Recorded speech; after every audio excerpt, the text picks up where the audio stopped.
জয় শনিদেব, জয় মা কালী। নমস্কার বন্ধুরা, আমাদের ভক্তের বন্ধু ইউটিউব চ্যানেলের নতুন ভিডিওতে আপনাদের অনেক অনেক স্বাগত।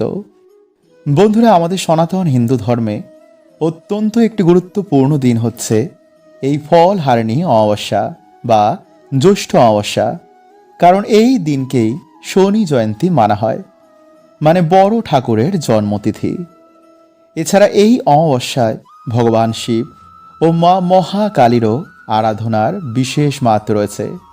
এছাড়া এই অমাবস্যা আবার গৃহে ভগবান শ্রীকৃষ্ণ ও মা মহালক্ষ্মীর আরাধনায় ব্যক্তির জীবনের দুঃখ, কষ্ট, দুর্ভাগ্য, খারাপ কর্মফল, গ্রহ দোষ কাটে, গৃহে সুখ, শান্তি এবং সৌভাগ্যের উদয় হয়।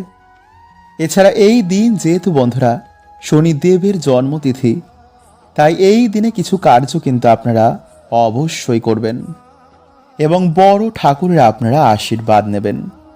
এতে বাড়ির সন্তান, পরিবার সবার আপনাদের কল্যাণ হবে।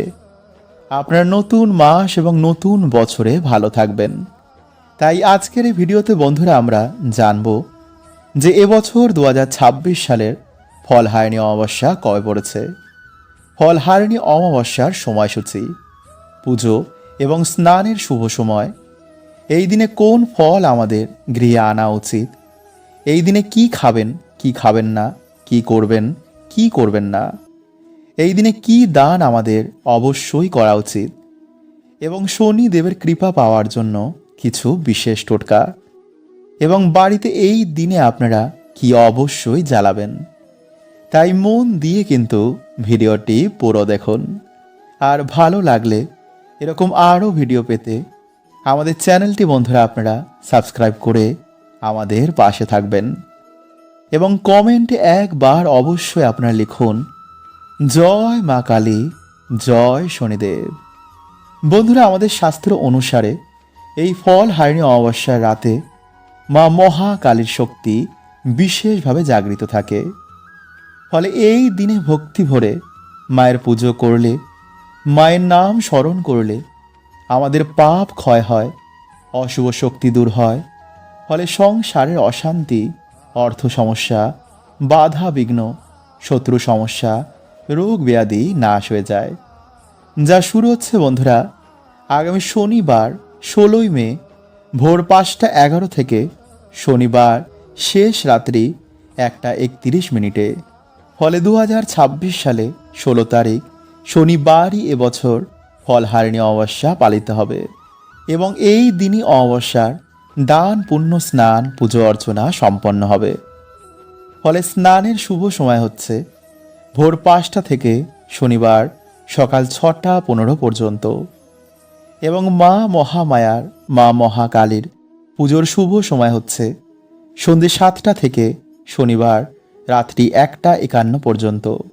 নাম্বার 2, বন্ধুরা, এই দিনে আপনারা মা মহাকালীর পুজোর জন্য অবশ্যই লাল জবা, অপরাজিতা ফুল, বেলপাতা, ধূপ, প্রদীপ এবং এই ফল কিন্তু অবশ্যই নেবেন। কারণ বিশ্বাস অনুযায়ী বন্ধুরা এই দিনে মাকে 3 ধরনের গোটা মৌসুমী ফল অর্পণ করলে অনেক শুভ ফল পাওয়া যায় এবং মনের ইচ্ছা পূর্ণ হয়ে যায়। তাই আম, কলা, তরমুজ, জাম, আপেল এই দিনে গৃহে এনে মাকে অবশ্যই অর্পণ করবেন। এছাড়া এই দিনে আপনারা গৃহে বা মন্দিরে একটি প্রদীপ জ্বালিয়ে ওম ক্রিং কালিকায় নমঃ এই মন্ত্রটি জপ করলে বহু বাধা নাশ হয়, মায়ের বিশেষ কৃপা প্রাপ্ত হয়। এছাড়া এই দিনে সন্ধেবেলায় গৃহে কর্পূর বা ধুনো জ্বালালে গৃহের অশুভ শক্তি দূর হয়, গৃহে সৌভাগ্য ফেরে। নাম্বার 3, এই দিন যেহেতু বন্ধুরা শনিদেবের জন্মতিথি, তাই এই দিনে বড় ঠাকুরের মন্দিরে সরিষার তেলের প্রদীপ জ্বালালে, কালো তিল দান করলে, কালো কুকুর বা কাককে খাবার খাওয়ালে, কালো ছোলা বা উড়দ ডাল দান করলে বা অশ্বত্থ গাছের নিচে একটি প্রদীপ জ্বালালে বড় ঠাকুরের অশেষ কৃপা প্রাপ্ত হয়। নাম্বার 4, এই দিনে বন্ধুরা আপনারা ভুল করেও আমিষ খাবার, পেঁয়াজ রসুন, বাসি খাবার, মদ্যপান এগুলো করবেন না। তাই এই দিনে আপনারা নিরামিষ খাবেন এছাড়া ফল, দুধ, পায়েস, ভগবানের খিচুড়ি ভোগ বা প্রসাদ আপনারা গ্রহণ করবেন। এছাড়া এই দিনে আপনারা গৃহে ঝগড়া ঝামেলা করবেন না, কারোর মনে দুঃখ দেবেন না, চুল দাড়ি নখ কাটবেন না, তুলসী পাতা চয়ন করবেন না। জয় মা লক্ষ্মী, জয় শনিদেব।